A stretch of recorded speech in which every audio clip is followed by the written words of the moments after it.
All right, welcome everyone. Um, this is our March ending, April beginning LeapMeet.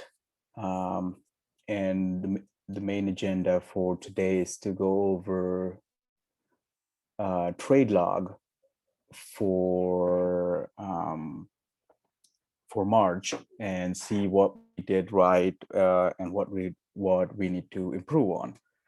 And that's the main thing. That's one of the main reason I personally like to keep this trade log because you can look back and you can learn from it and you can figure out what needs to be improved on, what's working for you, what's not working, the mistakes you have made, stuff like that.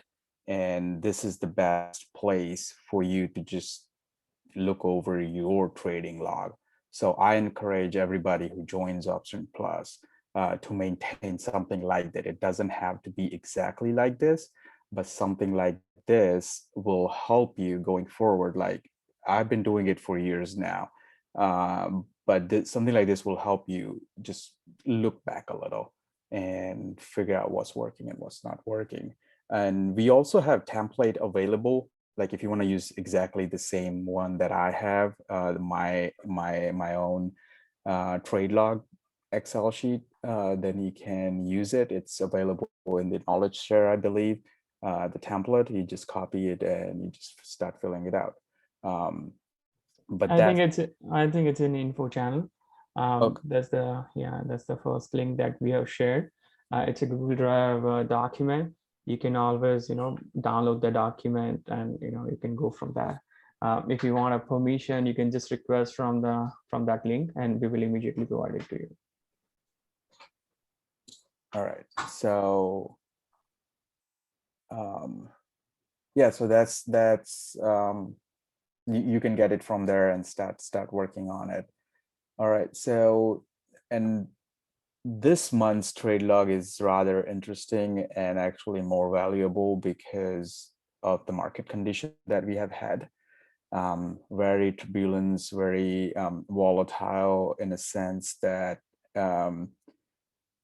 especially for options, if you were to trade stocks, you would be fine. Options comes with added risk and added volatility because of the expiration date and time sensitivity that we have to deal with, and so that's added risk. And since the beginning, or probably like the second or third week, once we topped out like around 398 or 397 area in SPY, I said that now that we are at all-time high and near that magic 400 number, which is a whole number, like last 2 weeks, 3 weeks, I've been saying that expect some volatility. There's going to be flip-flops. It's going to go down. It's going to come back. It's going to consolidate sideways before it breaks above that 400 level. And that's exactly what it did. It pretty much traded sideways up until last Friday, and where it broke over 400 level.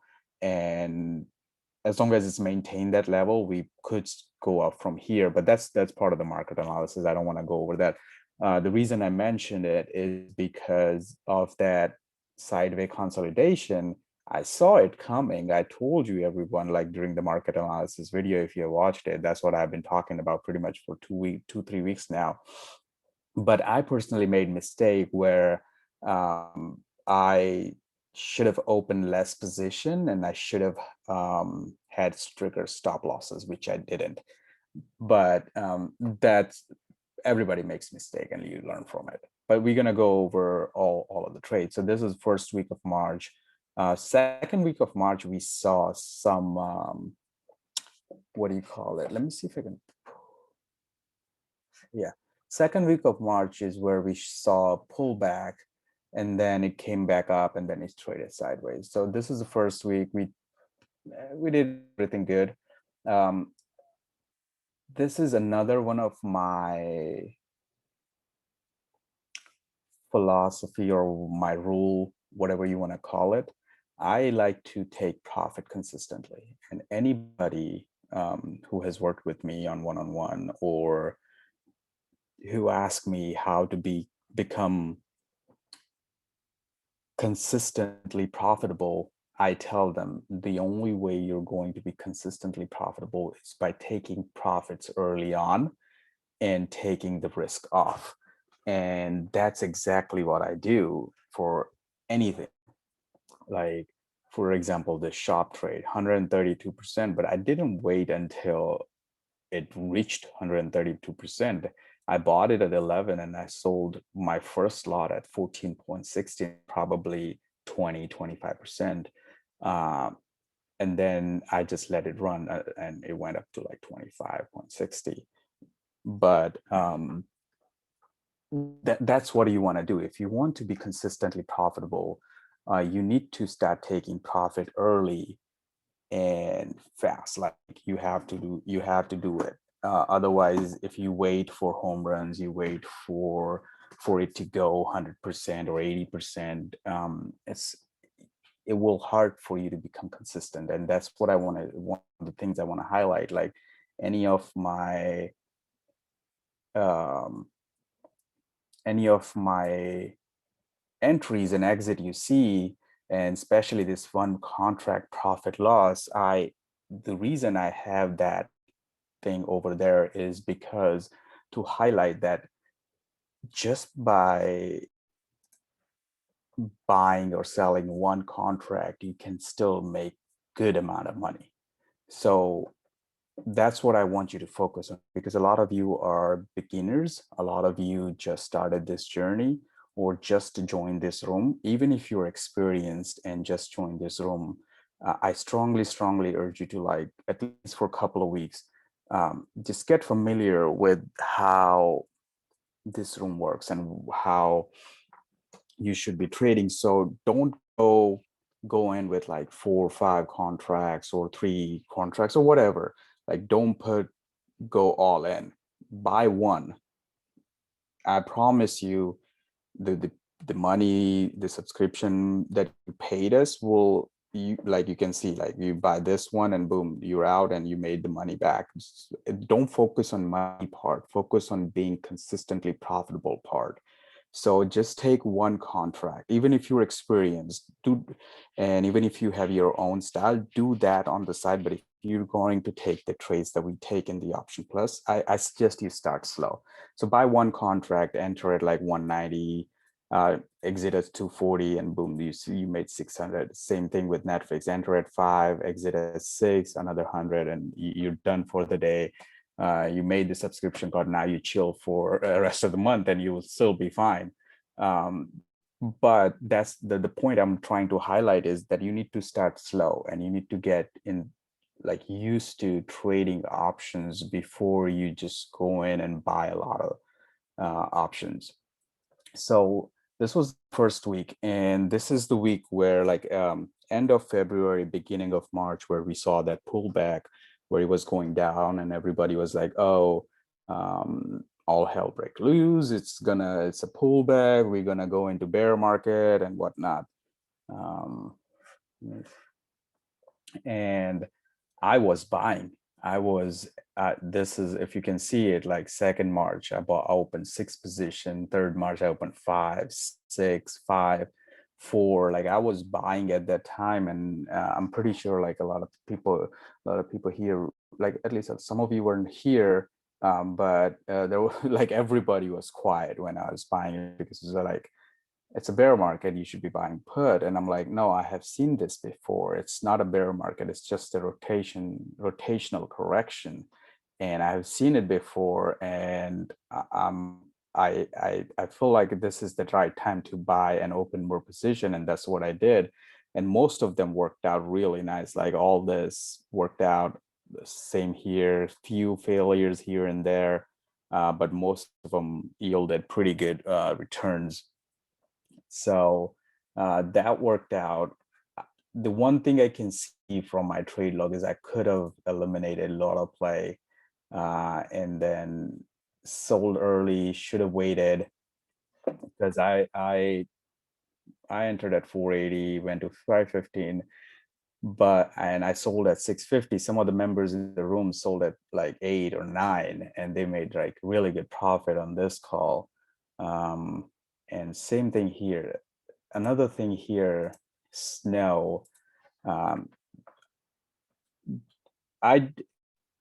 this call pretty much failed because of me, because I did not researched it enough. I saw it near the support level, and I thought that it would be a good buy, but I should have looked more into it.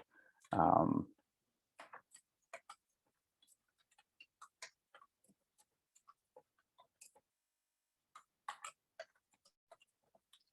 and I thought that if it's 5th of March when I entered, if 1 month out expiration date, it would be fine, because when I bought it, it was at like 250. So I thought that would cover that gap and go back up, but it didn't, because it's a slow mover. It pretty much traded sideways and down for rest of the month. So that's something I need to be aware of. Same thing here. I need to start putting stop losses there. That's another thing. And Dash is, I could pretty much put the same thing here. Dash has not been working well. It used to work well for us, but it stopped working. So I kind of completely avoided Dash after this call. And that was my lesson learned from it. And then, so week 1 of March was pretty good. Some hiccups, but overall it was good. And then week 2, I slowed down. Like, so compare this to this, because we were still in downturn. We were just recovering. So on March 8th and 9th, I opened quite a few positions, but then I slowed down like to only two, maybe 3. But week 2 was good. Almost every single trade we took pretty much worked out, except this one, Shopify. And that is another thing that I like to do. I enter in a position, it worked, then I keep entering in and trading that particular stock until it stops working for me. So if you see here, the first week, shop, and then shop, and then shop again, and then shop again, and then shop again. And that's when it stopped working. So I was like, okay, now it's time to let it go until it's ready again. But shop was the only loss for week 2. Everything else worked out great. All the calls yielded pretty good profit. Baidu 166, shop again 137. So once it gives you this much profit, you can take 12% loss. It's fine. But if you look at my note, it would remind me, like, should have hold on to it. It's underestimated its strength, because that $4 call, I sold at 450. No, I sold it at 3. One half a lot I sold it at 3. Another half I sold at 450. So it was kind of evened out position, but it went to about 9, I believe, and a lot of people made profit in the room on it who hold on to it. But that's why it's my note that I should have hold on to it. Same thing with Baidu here too. I entered at 210, sold it at 250. It went all the way to 5, and I should have hold on to it. But do I regret it? No, because it reached 20%, 20 to 30, like about 30% is my general goal for any position I entered in. I entered it with 30 to 40% profit gain in mind. I never planned for 100% or even 80, 90%. That's not part of my plan, because you can't predict it. If I get every position I enter in, I get like 30 to 40%, I'll be happy. And I'll still be making good profit in it. So same thing, but I don't regret it. It's just a note to remind myself that if something is working, I should probably give it more time and not just sell it at 12%. I could have let it go to like about 40%, the 40 to 50% stop loss. But because of the market condition, I didn't want to take that risk. So I just got out. And then comes week 3, and this is probably like worst week I have had in the recent time, for sure, since we started options trader options journey together. This is the worst week. it started with a bang. Everything worked really good. 87, 79, 56, all the position we took worked really good. And then if you notice, because of the market condition, I played on the first day on 15, which is Monday, I played all the same week calls, because it's when market is trading sideways and downways, it's very hard to predict like longer expiration. So on Monday or Tuesday, you can play same week. And then after that, if you notice, I started going to April 1st, March 26th. A lot of calls were March 26th, 19th, like next week or the week after that call. And that's exactly. And then comes Friday, and I thought we have reached bottom because everything was near support level and the levels that has worked before, and every single one of those positions failed. That's probably my worst trading day in recent memory. And worst trading week as well in the recent memory. Uh, good good thing is that a lot of positions we took worked as well in the same week, so it kind of evened out. But if you can't take every single position, for example, and a lot of our members didn't trade here, and then they decided to trade here, and it hurt them. Um, it's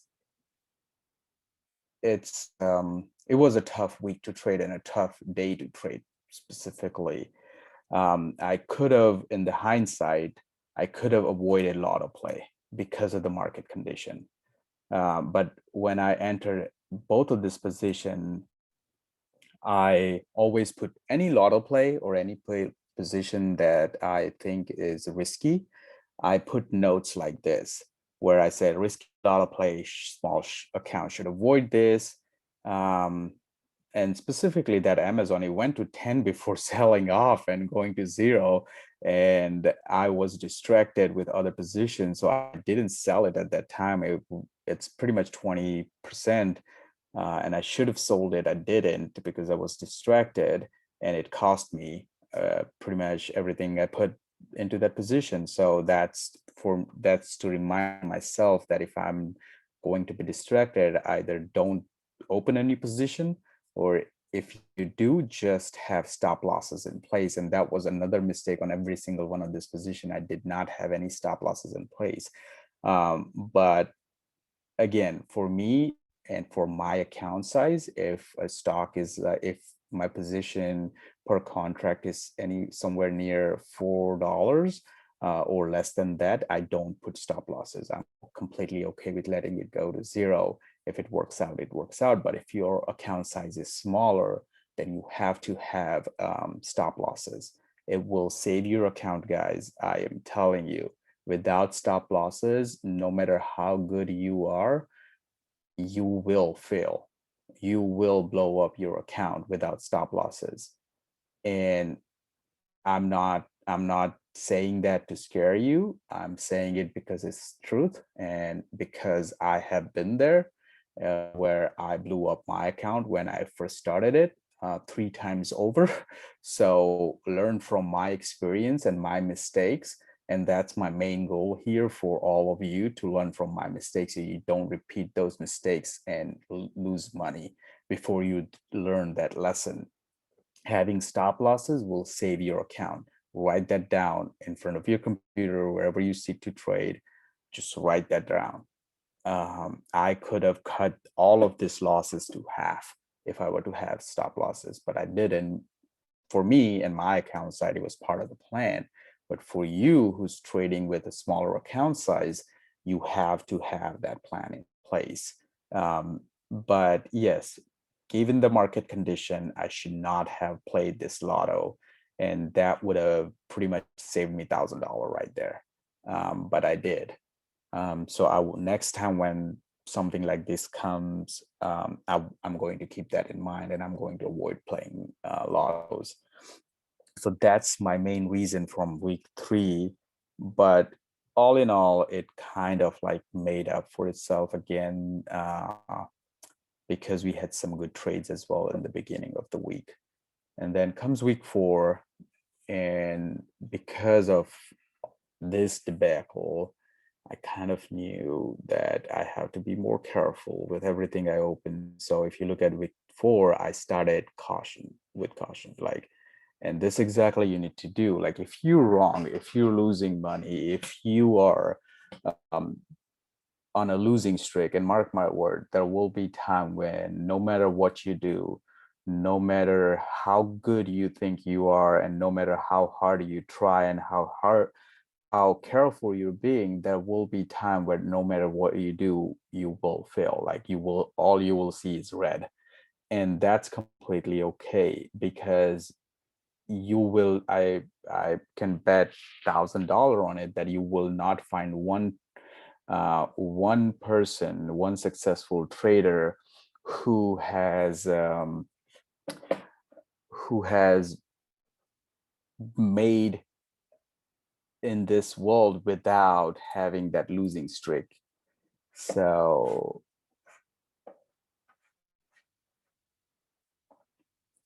that's part of the plan. That's not, I wouldn't say part of the plan, but that's part of the game. That's part of the trading. And you just have to be comfortable with it, and you just have to have some contingency in plan. um, so just be careful of that, and be aware of that, there will be a time where you fail. And obviously, as you can see, oh shoot, as you can see, like every single position I took pretty much failed. And did I plan on it? No, but I learned from it and bounced back. I didn't just be like, oh, okay, now I'm failing, maybe I'm not a good trader, I don't know how to trade, whatever. Like, no, it happens, you move on from it and you focus on the next thing. And that's exactly what I did. After all this debacle, I was like, okay, now all I have to do is focus more, have that laser focus, and trade the trades that I know, and be more careful, come up with a new plan. So I did. And the plan was to focus on stocks that were they're strong, sorry. So going into week 4, even when everything was selling down, Google and FB were going up. So I was like, okay, this is the stocks that I'm going to focus on. And then that's what I started trading. Look at Google. And then I opened this Twitter position, April 16. It's still open. Um, and then Google, again, Google, again, Google, again, Google. Like, that was my bread and butter for that week. I was just trading it again and again and again, and every single time, look at it, the 337%, 53, 86, 50%. I was making money. I pretty much made up all my losses from last week in 3 days. And that's what you need to do too. Like, if you fail, don't get discouraged. It's gonna happen sooner or later at some point in your life. And in your trading journey, you will face with the losing streak, and how you deal with it will determine how how consistent and how long you're gonna last in this game. And that's what I want to like look at it. It's beautiful. I was actually very proud of myself at this point, because every single call I took after this debate call, like it was working. And then FB, and then Shop, and then Netflix, I focused on the strongest stock for that day, for that week. And that was my plan. I recalibrated it, and it started working. And then only 3 bad calls out of about 15, I would say 15 or 16, and it worked out great. So there are no notes here. I did everything I was supposed to. Took a small position, 45 cents. I didn't really care. I didn't have any stop losses. Tesla, I took it. I had stop losses. I got out at 20% loss. Same thing with FB. I got in. I got out with 56% loss. I had my stop losses in place around this, like, even though it was a smaller position, I had my stop losses in place for this week because I learned from my mistakes week before. So bounced back so really strongly. Now it worked nice. And then going into last 3 days of the month, same thing. I was focused on taking some calls, like, and then I found BKNG, and then I keep trading BKNG until it failed about like last day, like on 30th. But up until then, 28 to 47, 27 to 73, 23 to 34. I keep on trading the same stock again and again and making money, 170%, 67%, 50%. And I narrowed my focus. I wasn't paying attention to anything else but the stocks that were working for me, and it worked great. End of the month, if you were to trade every single trade that we mentioned here that I took, even after all this 100% losses, you would have ended up with $10,000 in a month just by trading one stock. I'll Satish and Rajat, I'll get to your questions. I'm not ignoring it, I promise. I'll get to that. But yeah, so if you were to just take every single position, some of these positions will not be part of the official March 2021 trade log because we closed it on April 1st. It will be part of the April trade log. But if you even with the market condition, even with all this losing streak right here in week 3, everything that we went to, you still would have made like good money if you followed all the rules, all the trader rules that we were giving out, that we tell you to do, like follow. Like even if you see the like BKNG and stuff 73, I didn't wait until then. I sold it at 44. Same like every single time. If you look at any of my position, 2, I sold at 347, 12, it went to 14. Like you pick a number. That's one of the main thing you need to do to become consistently profitable. Take your profit early and get out of the position, because a lot of time what will happen, it will go up 40-50% and then it will just tank from then, and it will never recover. So I would rather take profit and be consistent than wait for home runs. But a lot to learn from this month. Like BKNG, I took this loss and the next day went to 21. I should have held on to it. Do I regret it? No. I followed my stop losses and I got out at 35%. I didn't want to lose all my 1700, so I got out early and followed my plan. As long as you have a plan before you enter a trade, and as long as you follow that plan, you will be fine. So yeah, that was the March. A lot to learn, a lot to digest. I will be adding some more rules for myself going forward in April, because as you can see, definitely made mistakes, and I am not the person who like to hide my mistakes, or who that's what made me who I am, and that's what I want you to focus. Yes, success is good. Yes, green is good. Making money is good. But the most important lessons you're going to learn are from your red days. And when you make mistakes, that's when you're going to learn how to be a better trader. And those are the days that's going to make you a better trader. That's going to force you to level up. And if you don't, then you will be out of this trading profession. So I like to focus on failure so you guys can learn from it. Like I said, green days are good, red days are better for learning. All we have to do is manage it, so at the end total is green, and that's what we want.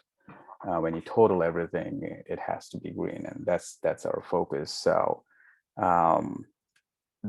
these were my lessons from this month. To recap, have stop losses, that's for sure. For all of you, it's even more important. For me, it is important almost as much, but my plan is like if it's 2.3 or 4.25, I usually don't have stop losses, but given the market condition, I should start having them. That's main reason. Focus more on market condition. don't force trade. When I look at this, it feels like I was forcing trades. I wasn't letting it come to me. And I wasn't patient enough. So that's lesson number 2 for myself, that don't force it. I tell everybody who's in the room that you don't have to trade every single day in order for you to be a profitable trader. 2, 3, even 4, 5 good trades a week will net you $2,000 to $3,000 a month. No matter how big or small your account size is, you will be fine. You don't have to trade every single day. If you see market is red, everything is going down, just chill, close your monitor and take a walk or spend time with your family. Don't just like look for trade, because when you're gonna find it if you keep looking, and that's forcing trade. That's what I did. So I don't want you to do it. Like if you feel like, oh, today is a bad day, it's a red day, market, there is no market moving news, doesn't it's going to be a slow day or whatever. If you feel like it's not going to be a good trade or you're not in a good mindset, don't trade. And that's my lesson here. Lesson number 2, don't force trade. I usually don't, but for some reason that day I did, and I paid for it. um, and that's my 2 biggest takeaway. Have stop losses, don't force trade. But all in all, we still had the best month we have had since we started Option Plus, and that tells you something, that that if you follow all the rules and if you're careful with your trading, the potential is pretty much unlimited. With if you can make $10,000 with taking just one contract of his position, if you're careful and take 2 contracts, trade your account, you can easily make close to that or even more. But it's up to you. You are the one executing these trades. This is me executing mine.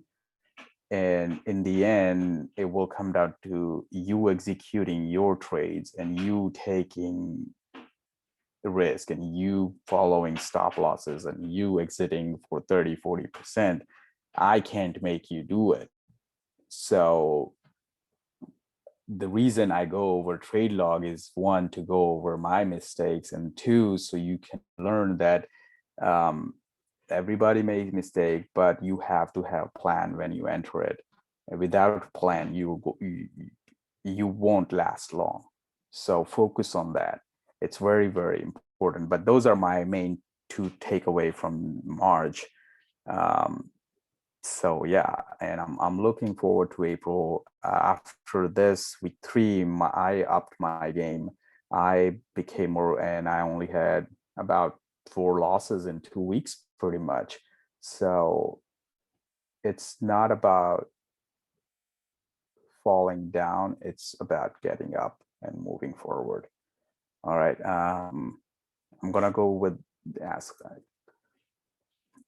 answer questions as a starter. So Rajat asked, as a starter to option trading, how much stop losses you recommend?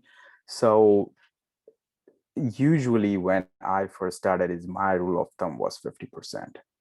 But stop losses are not like, what do you call it? You can't apply universal stop losses like, okay, I'm going to stop out of any position at 50%.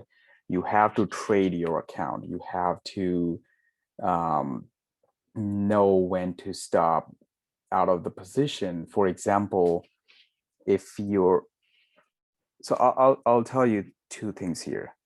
Trade your account size. So if your account is $5,000, for example, or even $10,000, you should not enter positions that are this big, like BKNG, $23 or $27 or $22. You should completely avoid those kind of positions. With $10,000, your max position size should be about 5 to 6% of your account size. So let's just say your account is $10,000. 5 to 6% of that account is about $500 to $600. So any position you enter in should not be more than $600. Why? Because even if you don't have any stop losses and you lose all $600, two good trades where you make about 50% profit, 300 or 200 300, whatever, 2-3 trades at max, you will cover all those losses. But let's just say your account size is $10,000 and you enter in a Google with $13,000, all of us, and you lose, it goes against you very fast and you lose all that money. All of a sudden you blew up 13% of your account. And now tell me how long it's going to take you to make that back up, at least 6 or 7 good trades. And you have to be consistent for that period to recover that. And we're not even talking about profit.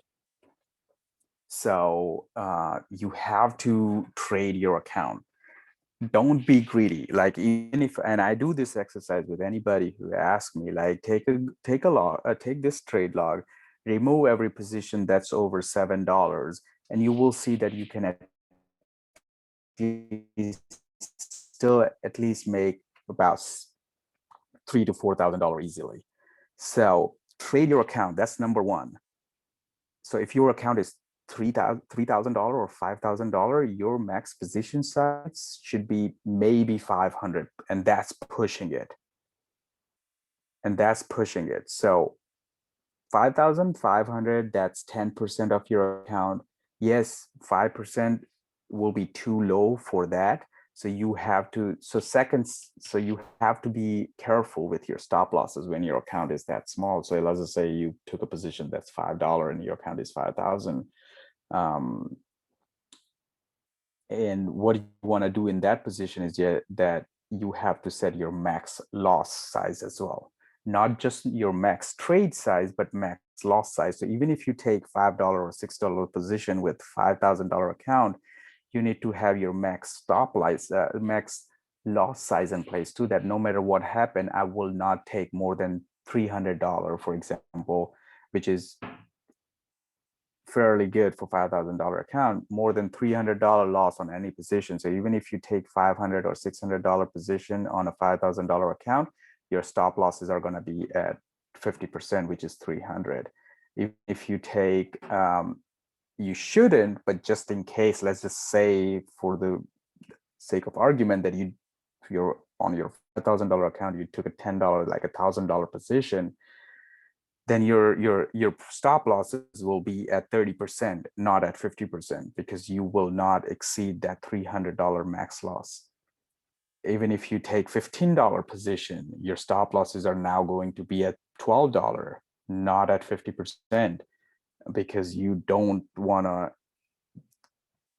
to cross your max loss size of $300. So have these two checks in place and as a part of your plan, that your any max position size should be about $5 to $6. There are always exceptions, right? Like with $5,000 account, you might want to take $6 or $7 once in a while, because you have full conviction that this is going to work. So you don't follow rule number 1, which is the max stop loss. But in case when you don't follow the rule number 1, you have to follow the rule number 2, which is max loss size. And having these two checks in place before every trade, you will be fine. So first of all, don't violate rule number 1, but if you do, just in case, for some reason, don't violate rule number 2. And your stop losses are going to be based upon rule number 2, which is max loss size of $300. So if you open a position that's, say, for example, this Twitter 250, the entire position is lower than your max stop losses. So with this kind of position, you can play around. You can be like, okay, you know what, I'm not going to have stop losses in place, or I'm going to have stop losses in place at like 60% or 70%. I'm going to stretch it out because entire position is below my stop losses. my max loss threshold. But if you take Google $6, now your stop losses are going to be at 50%. If you take Google, now your stop losses are going to be at 70%. So there is no rule of thumb on where your stop losses are going to be, but based on your account, you have to figure it out yourself, the max loss size, and at what percent you will hit that max loss size. Does that Thanks, answer? yeah, thanks, Admin. I think that sounds like a good plan. And here we have reached to 150. I guess I'm gonna open up the the settings. You can unmute yourself, ask your question, and we can go from there. To start with the Q&A. Okay, so now you've got the power. You can unmute yourself, and you can directly ask the question. You don't need to type it. Okay. Sorry, I'm driving, so is it okay if I can? Definitely. Yeah, go for it. Sure. So my first question, well, first of all, this is my first LeapMeet. However, I have been in the Option Plus for a while now. So last week and like from last 2 weeks, we had a market going sideways and going down, right? So let's say, how would we find which trade we can place when the whole market is just like sideways or bearish completely? You would do, or I personally would do what I did. I picked, like I said, I picked a couple, like after week 3, when it went all south, what I personally did is I found 2 or 3 stocks that were strong during that time.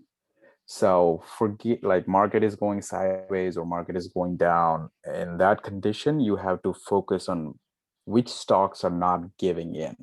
Google was consistently green even when the entire market was red. And when it was red, it was probably like maybe 2 or 3% down, not like 9 or 10 like Amazon and other ones.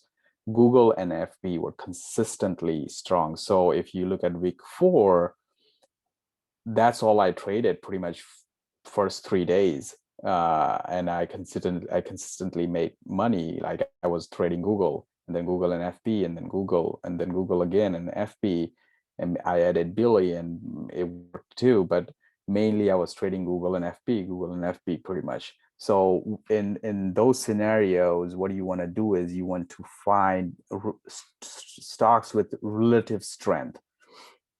When everything is going down, which names are going up, or which names are holding on to its grain, or which names are providing the biggest resistance when it's going down. Like Google, FB, they were fighting hard. They were consistently either up or flat. So when the market changes direction even a bit, those are the names that gonna run. And tell me which stocks ran last Friday, last 2 days. FB and Google ran superb. Like, all the other ones did too, but this one, FB, Google, Shop, they ran more than anybody else. Because even in the weakness where whole market was weak and going down and trading sideways, these names were trading up. So when the whole market is trading up, these names are going to run. So you need to look for relative strength when market is going down or sideways. Okay. My next question is, we were just talking about the stop losses, right? So I admit that I have gone through 15,000 losses because not putting the stop losses and playing a little huge, right? But I have recovered all those losses now. So now all of my trade goes with stop losses. I go by usually 5 or 10%, right? So what's the best recommendation for the stop loss? Like, what percentage size it has to be? Like I just explained, there is no best percentage size. There is no one size fit all.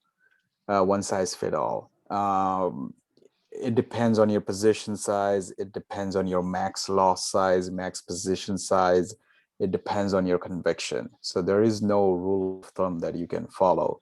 What you can do is you can take a look at your account and be like, okay, on each position, how much loss I can afford to take. So for example, based on your account size, the max loss you can take is 500 on each position, and you will still be fine. You can still recover that $500 loss in maybe 1 or 2 trades. So what you do is, if your position is say $15, then your stop loss is based on that $500 max loss will be at $10. If your position is $10, then your max loss will be at 50%. If your position is $500, then you can just play around and not have any stop loss, and you, excuse me, and you'll still be fine. So the percentage depends on the position size and your risk tolerance. For me, that's why I said, like, for me, any position below $500 or $5 or $6, I don't have stop losses, because I can recover those losses rather quickly. Anything over that, then I will have my stop losses like about 40%, 50%, 30%, depending on how big of the size is. Like, for example, BKNG, each contract was $27. So my investment was rather big. So for that position, my stop losses were not at 50%, it was at 30%. I would have stopped out like about 20 to 21 when it went that low. I would have stopped out at that point. I would not have waited until it went to 50%. So it entirely depends on your risk tolerance and the position that you're in. Okay, thank you. But rule of thumb, I would say, when I first started it, the rule of thumb I had was no more than 50% on any position. So if you have to have a percentage that you have to stop out at, I would say 50% is a good mark. Okay, sounds good. Thank you. And to adding to that, I think I want to say something here. Do not keep with the fixed percentage rate. With every ticker, every stock. You should change that. That strategy should be always changing, depending upon what time of the market condition, your account size, and depending upon the stock. So never go with one thumb rule. Just understand. I usually go between 5 to 50%, and as soon as it's reaching my 45% loss, I just cut it out. Perfect. Yeah. That's a good strategy to follow. Yeah.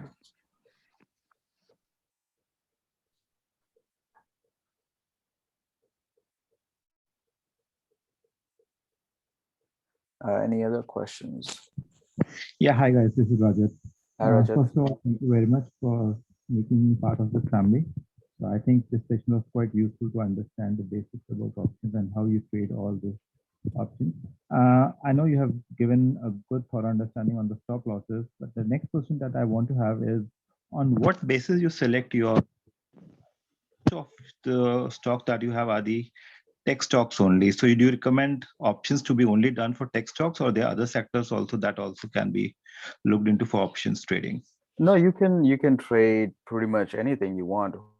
I personally like the names that has a stronger option chain and good volume. Like, for example, BKNG that I've been trading, it's a booking.com. It's not a tech stock, it's a traveling stock, right? The reason you see a lot of tech names because usually those are the ones that are making big moves in any market condition. And those are the names that all these names are the ones that I have been trading for a while now. But I have traded mRNA before. I have traded other sectors before, so I don't have a limitation on which sector, and you shouldn't either. What you need to look for is the strength of the option chain. So a lot of big names, for example, even BKNG, it doesn't have that great of volume, but it was strong and it was moving really fast in the direction I wanted it to. So I keep trading it. Like Trade Desk, TTD, that's the same thing. It's not a tech stock per se, or Disney is not a tech stock. But I like tech stock. I traded Dash and stuff, but tech stocks makes a big percentage of the SPY, big percentage of the NASDAQ as well. So that's why I prefer tech stock, because the market condition and market moving news, and when SPY and NASDAQ moves, these are the stock that moves the most. So that's why I like them. But I don't just stick to them. If there is another opportunity that presents itself, I take it. Okay, perfect. Thank you. The only stock I try to avoid is pharmaceuticals, because the reason I don't like them is because they rely on news. It's Even the news, cannabis. yeah, cannabis and biopharma and pharmaceuticals, they rely heavily on news. It's all about news. Like you were in good position, overnight it comes like, oh, the clinical trial failed, and boom, everything's gonna go down like 60-70%. You have no control over it because it's news driven. It's not, whereas tech stock are business driven. Yes, news affected, but if a business model is strong, if it's consistently profitable, like Google, Amazon, Apple, Shopify, Netflix, all these stocks are solid business models, solid earnings, solid business, and potential for future growth. So you can bet on them, and you can, even if a negative news comes out, you can be sure that there will be people lining up to buy. Whereas pharmaceuticals, you buy it, and then all of a sudden say, oh, clinical trial failed in phase 2 or whatever, then it goes down so much and doesn't recover for years until they come up with something new that has potential, and basically you're stuck. And on the option side, if a bad news comes out, you can pretty much say goodbye to your position. There is no managing that position anymore, because it will go down like 60-70% in a matter of hours. So that's why those two industries I avoid. Same things with cannabis. Oh, the state legalized cannabis, it shoots up. Oh, then all that. I try to avoid sectors like pharmaceuticals or news-driven sectors that has everything to do with the news and what company puts out in the press, rather than business itself. Like when someone says, oh, this pharmaceutical trial failed in phase 2, all of a sudden how they have been doing for months or years up until that point doesn't matter. And same thing the other way around. Oh, this new drug shows potential to cure cancer, and all of a sudden that company hasn't reported profit in years, and all of a sudden it's 400% up. So avoid news-driven sectors. Focus on business-driven sectors, and you'll be fine. And in fact, we see that, there is an automobile industry in that we usually trade with Tesla due to a high volume and the potential in that particular stock. So that's not the general scenario that we usually go for the tech stock, but yeah, that's true. We mainly pick up the tech scenario, how Admin Y has explained, but we do research in most of the sector, depending upon the how market is moving and all that. So if you see the cannabis during the era of Trump, it was not moving that much. But if we see during the Biden, I think it's moving really well. So we should avoid those things. Got it. Thank you. Any other questions? Yeah, this is Satish here. Hi, Satish. I have noticed sometimes we get into this risky positions, right? And to minimize the risk, we also have a tighter stop loss. Instead of a stop loss, or sometimes in addition to the stop loss, would it be a good idea to minimize the risk by, let's say, getting into in the money position, or maybe getting into the position with a long expiry date? I try to avoid both. The reason is usually, if you look at it, in the money position has higher delta, higher IV, as well as higher theta. So if it goes against you, those positions will start losing the most.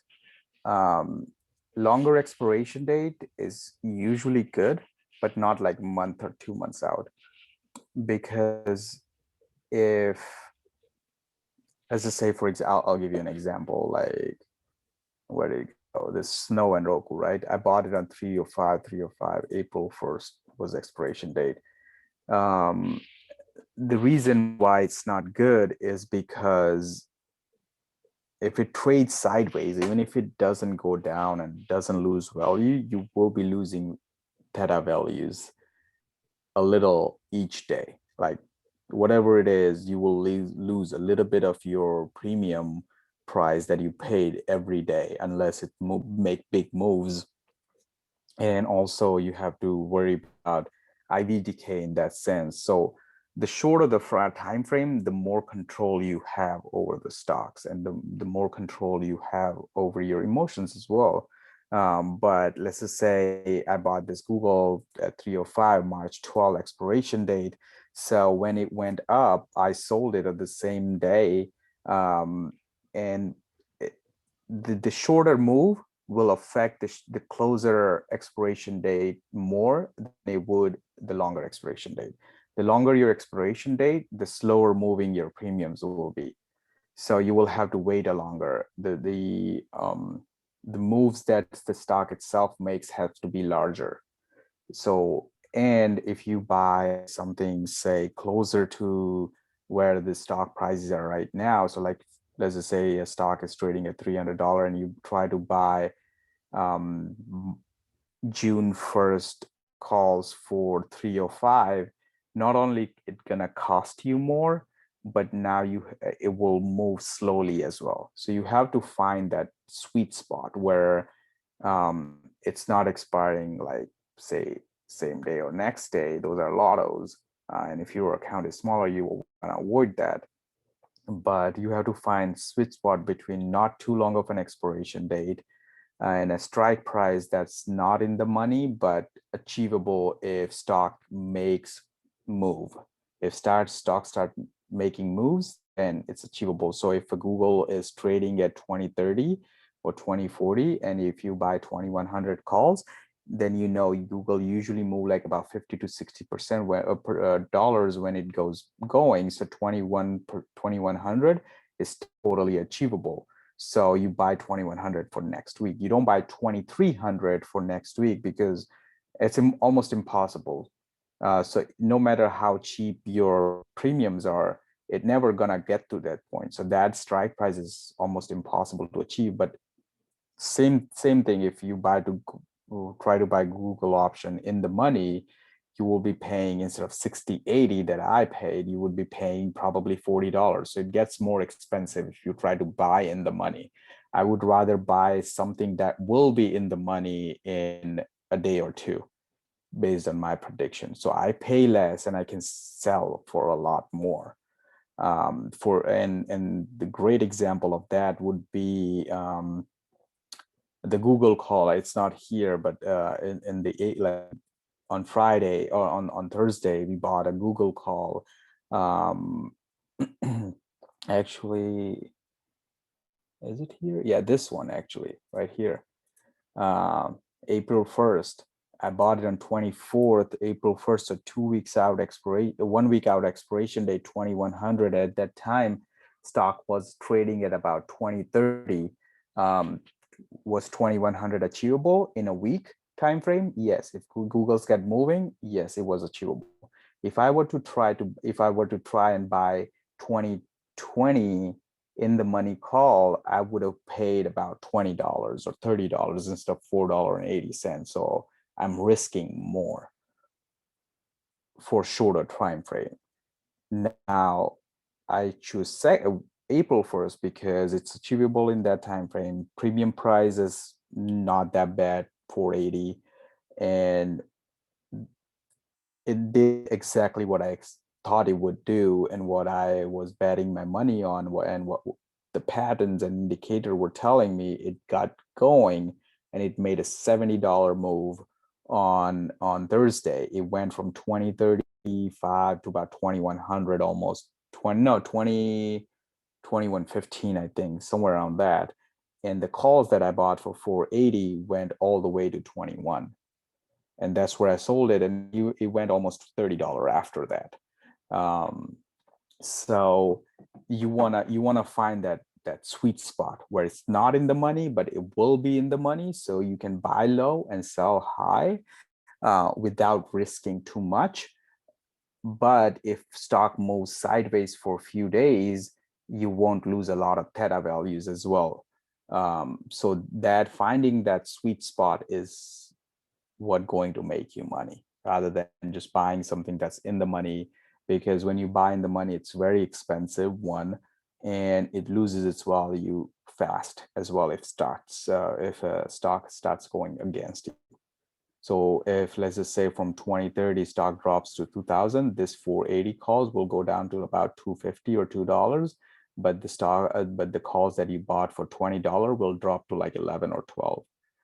So that the premium losing ratio is higher for in the money call compared to out of the money. Okay, got it. Thank you. Welcome. Any other call? Any other questions? If not, then we're at 11:11 mark. You guys can make a wish too. But we're at 11:10. So we're almost at an hour mark. We don't have a time limit, but if you guys don't have any other questions, this might be a time for us to end this call.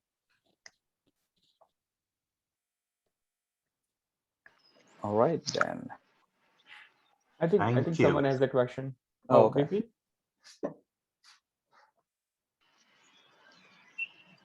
I'm good for now.